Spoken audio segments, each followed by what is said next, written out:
Ever since Nintendo 64 games crept out of the cut into the Nintendo Switch's online service via the expansion pack, there's been one game in particular that fans all over the world have been fiending for.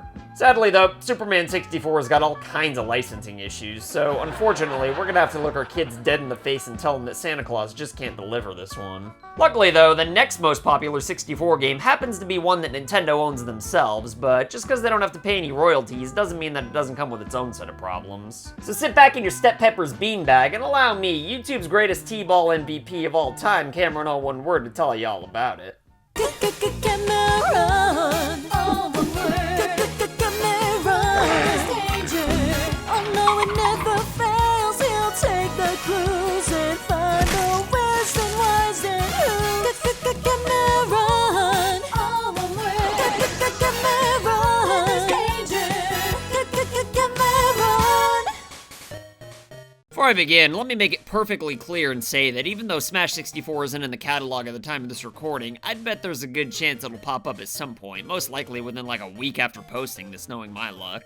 I'm sure people are still gonna leave the good old generic, "this video aged well" comments regardless, but even though I wouldn't be surprised to see Smash added to the 64 library, I'm also not convinced that it will either, mainly due to the problems it present, with the main one lying with the series' godfather, Masahiro Big Whip Sakurai. You see, the reason why Smash Bros. Is so finely tuned in the first place is because this guy right here takes his job so seriously that it even showed up to work with a friggin' IV jammed up its butt. Meanwhile, there's still a bunch of ingrates out there who leave flaming bags of dog dookie on his porch just because Waluigi wasn't a playable character. But as great as Uncle Saki's dedication may be for the quality of the most recent games in the series, the one drawback to this dedication is that he doesn't seem too keen on the idea of people playing one of the earlier and, most likely in his mind, incomplete releases.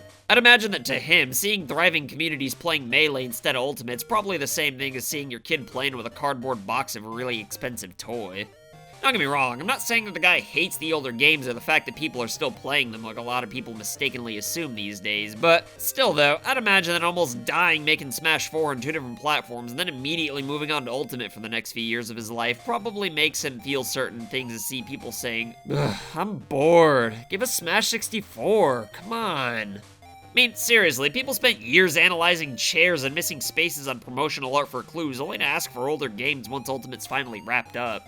It's not like there's a large movement outside of Nintendo HQ demanding for it or anything like that, but still though, there are people who want to play Smash 64 despite the fact that the Switch already has a Smash Bros. Game that's supposed to be the ultimate one. Although I suppose it's really not all that much different from having the older Mario Kart games right alongside 8 Deluxe, but I really don't think there's a ton of people who are playing the first 2 Mario Kart games over 8 Deluxe for longer than like 20 minutes or something like that, but I don't think the same thing would be true if Smash 64 were on the Switch. I'm not saying it'd kill the ultimate player base or anything like that, but with online multiplayer for an official release of Smash 64, I do think there'd be a good chunk of people putting some time into that.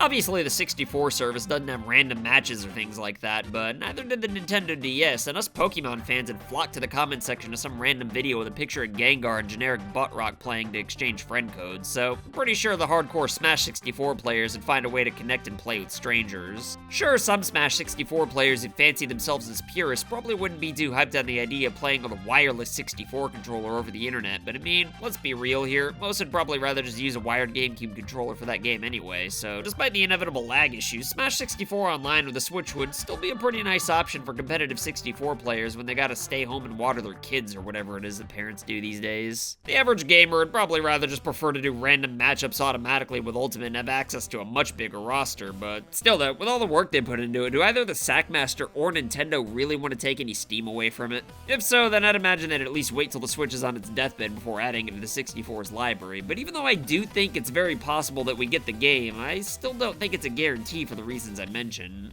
And yeah, we did get it on the Wii's Virtual Console, but that was back when Sakurai wasn't nearly as consumed by the Smash Bros. Franchise as he'd eventually become, so he probably didn't really care all that much if people were playing an older version, especially when Brawl was the other game the system was offering. I mean, I had fun with Brawl, but I was never really all that competitive with Smash to begin with, which, as the community will tell you, that means my vote doesn't really count.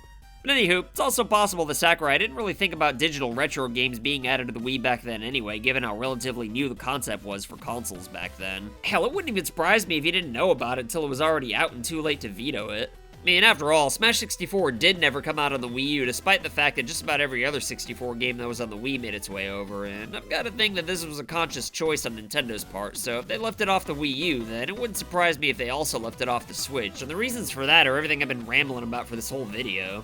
Again, I still think there's a pretty good chance we'll end up getting it on the Switch at some point, but we didn't get it right off the bat, so that tells me that we probably won't get it for a good while longer. Anyway, that's all for today though, but if you got a kick out of my wacky rambling and disturbing imagery, then you should check out my video where I rank every Smash Ultimate character from good to evil, but if you'll excuse me though, I gotta go water my kids. Later! Stop it! Who are you? I don't even know you. Go away, mister. Are you okay? Yeah,